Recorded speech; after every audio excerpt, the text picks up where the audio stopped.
Behold, I am with you always until the end of the age.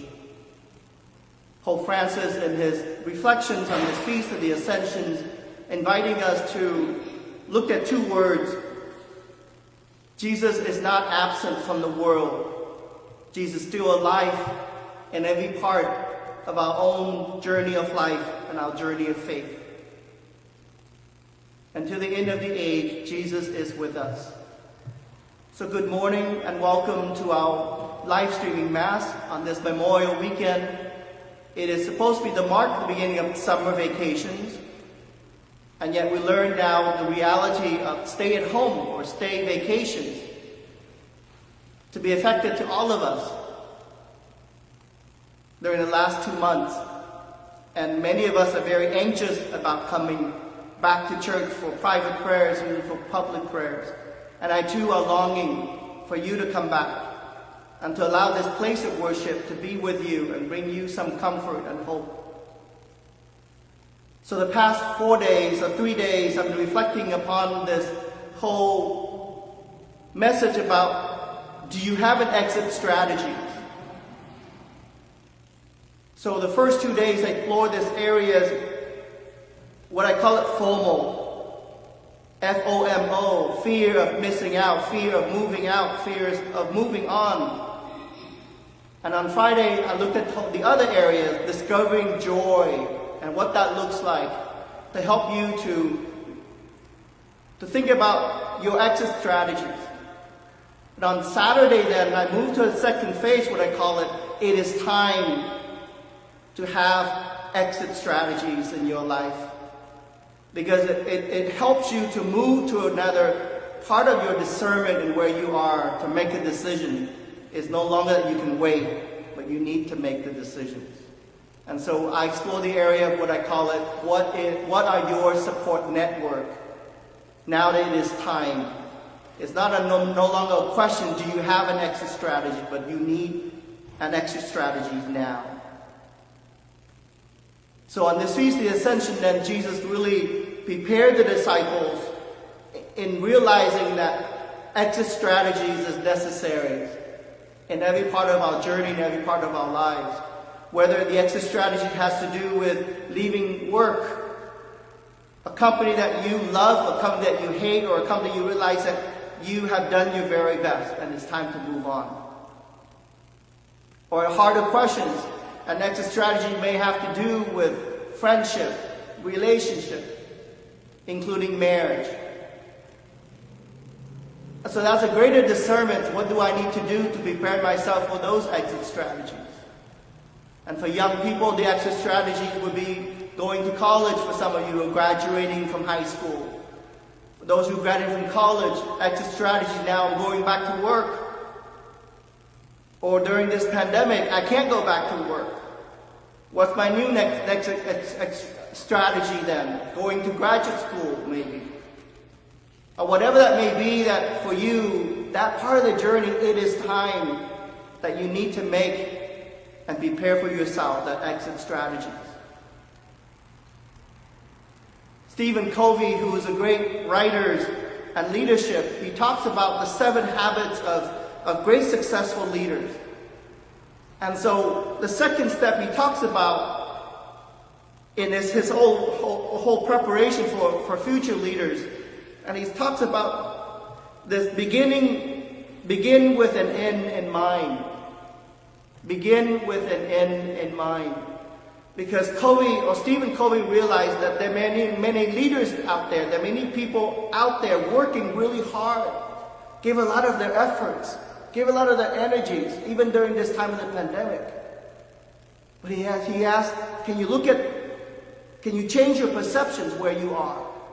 Because this is what he has to say. It is incredibly easy to get caught up in an activity trap, in the busyness of life, to work harder and harder at climbing the ladder of success, only to discover that you are leaning against the wrong wall. You work hard, and yet you lean on a long wall. That wall is going to collapse and not realize there's no support on that wall. Everything just collapsed. He did not say that your energy would go for waste, but he just said that you are leaning on the wrong walls. So what he's saying to all of us is, in order to change our given situations, we must change ourselves. In order to change ourselves, we must be able to change our perceptions. So by changing our perception, maybe it's part of that secret for you and me to see your exit strategies. Maybe you're looking at just one side of the spectrum. Can you see the other side of the spectrum? Can you see the front of it or the behind it? Because wherever you are seeing can affect all your perceptions. And that's the beginning to realize your exit strategy. It's right there.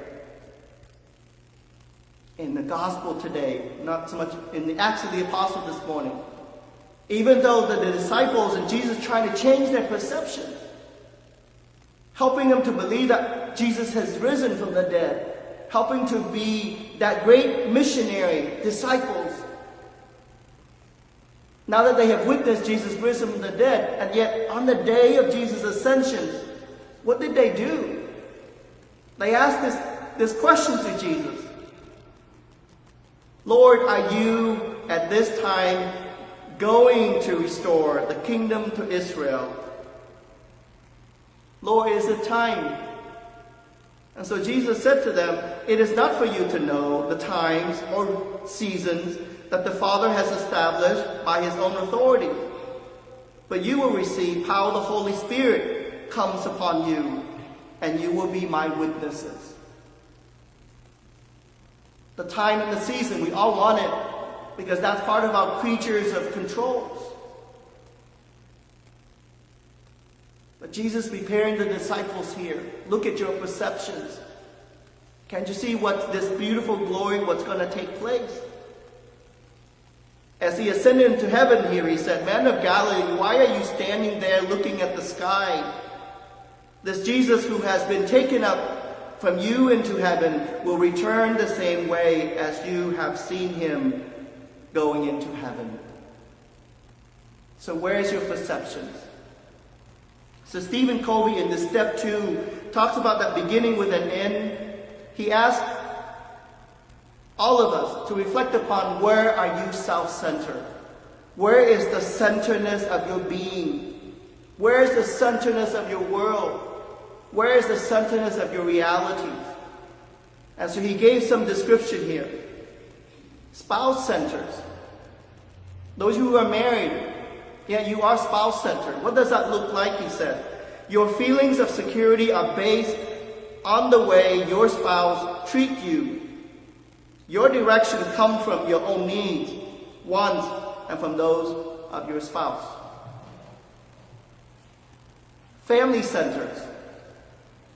Your security is found on family acceptance and fulfilling family expectations. Your actions are limited by family models and traditions. All of us are family centers. And young people, as I said at the beginning of Mass, you are also family centers. You're also affected by your own family models and traditions. And sometimes you want to break away from that tradition, like I did. Like most of us immigrants or refugees like myself, we all want to do that. And sometimes that creates a lot of friction for you and your family, for you and your parents. But that doesn't mean that we'll give you an exit strategy, because your perceptions of life, it may be very shallow from their perception where they are. So all I can ask of you is to remain patient and allow that trust with your parents, because they are there with you. They want to walk with you. They want to accompany you. Don't walk away from them. That is not the right exit strategies. That's not an area where I talk about discovering joy. Instead of discovering joy, all you may see a lot of failures, a lot of brokenness. There will be time when you will do that. But be family-centered. That is your perceptions. And third, he writes, some of you may be money centers, work centers, possession centers, pleasure centers. What does that look like? I'm surprised to see here also that some of us are church centers, like me and other ministers. The last 2 months, there's no ministry left. Everything that they hope for, especially our seniors, church center is such an important part of their journey, of their activities. So this is what Stephen said. Your security is based on church activity and the esteem in which you are held by those in authority or influence in the church. You find identity and security in labels and comparisons. Interesting. But that could be part of our exit strategies, where you see your perception is if you are church centers. And where is your motivation in that church centeredness of your life? It is an important part of your journey. But I want to reflect upon Jesus' return to the Father as we listen here in the Gospel of Matthew. He empowers He empowered the disciples as He returned. He said, "Go therefore, all power in heaven has given to you.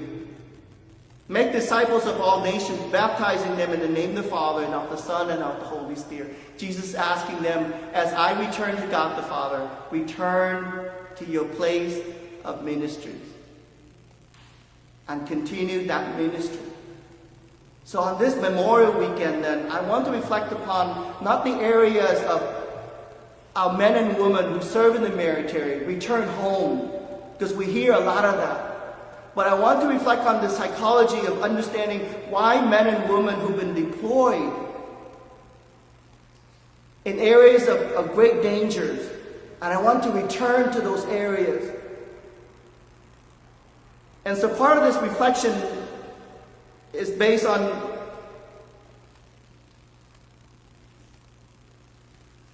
a psychologist here, Dr. Russell Carr, who wrote beautifully in this part of my own reflections. And the title of his paper is The Need to Return. Traumatized service members seek to return to combat for many reasons. And so maybe it's a pause for me last night when I came home, spending time with my parents, and I took pictures of my dad, the 4 periods of his life. I sat down with him and asked him when these pictures were taken when you were a military man and an officers. And I posted on Facebook, and I encourage all of you to do that. And any of you who have it, to please send your email to me or to Nancy that want to post it to recognize it. But maybe give me a glimpse of my dad's journey and other men and women's journey. Their return back to the battlefield. So Dr. Carr gave me some ideas. I want to share those ideas with you. First is that patriotism. They want to go back because of that whole heroic, patriotic ideas that they have. They want to continue to fight for that cause of freedom. Especially during the Vietnam War, many vets coming back, many men coming back and can go back to the battlefield again. Because they realize what's happening over there in that part of the world, or now it's in the Middle East or any part of the world. They're called to patriot. It's so important. Second is their guilt. Have I done enough? Did I not do enough with my own platoon, with my own men who walked with me, who fought with me? That guilt is with them, so they will have to return. And that guilt sometimes we as family members and friends do not understand. We keep asking them, why could you walk away? But until we are in their shoes, we cannot feel that guilt. The third, he talks about connections and understanding. Connection with all of us as family members and friends, and wanting us to understand what's going on. And sometimes they don't feel that connection. Or within themselves, emotionally, psychologically, spiritually, they can't feel that connection. So they want to go back. They want to go back because they feel like they want to reconnect with the men and women who they fought, maybe who died next to them, who injured next to them, who lost an arm, who lost a leg next to them. They want to feel that connections again because that part of their platoon is being deployed again. And here they are at home with their families. And so part of that whole connection, they're talking about this whole area as maybe going back is that relief. We may not think it's a relief, but they are for them. Going back is a relief because they reconnected. And maybe they feel that being in the battlefield is such a high energy. Now they're home, they feel restless. Many of us now being stay at home for 2 months, we feel restless. They also feel that our life is so fragile. The world, the peace is so fragile that we don't understand that fragileness. And that's why their urge and their need, their desire to go back is so critical for them. And finally, bringing closures to whatever happened over there. They want to go back.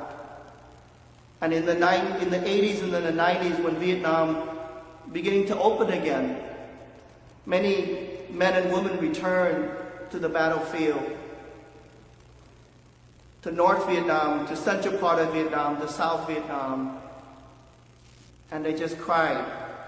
And that's a closure that every veteran needs, or every active man in duty sometimes needs, to bring closure to that chapter of their life. So it's not just about returning home, but the desire to return back to where they were, to bring them that connection and that understanding. So Jesus too is reconnecting with God the Father. He's not absent from us. He is actively with us, no longer in one finite physical space, as Pope Francis said. He's now everywhere among us and with us. And he already empowered the disciples, and today he's empowered me and you as baptized Catholic Christians. And I repeat again at the end of this gospel. So go to all nations, baptizing them in the name of the Father and of the Son and of the Holy Spirit, teaching them to observe all that I have commanded you. Behold, I am with you until the end of the age. What a great exit strategy Jesus gave us.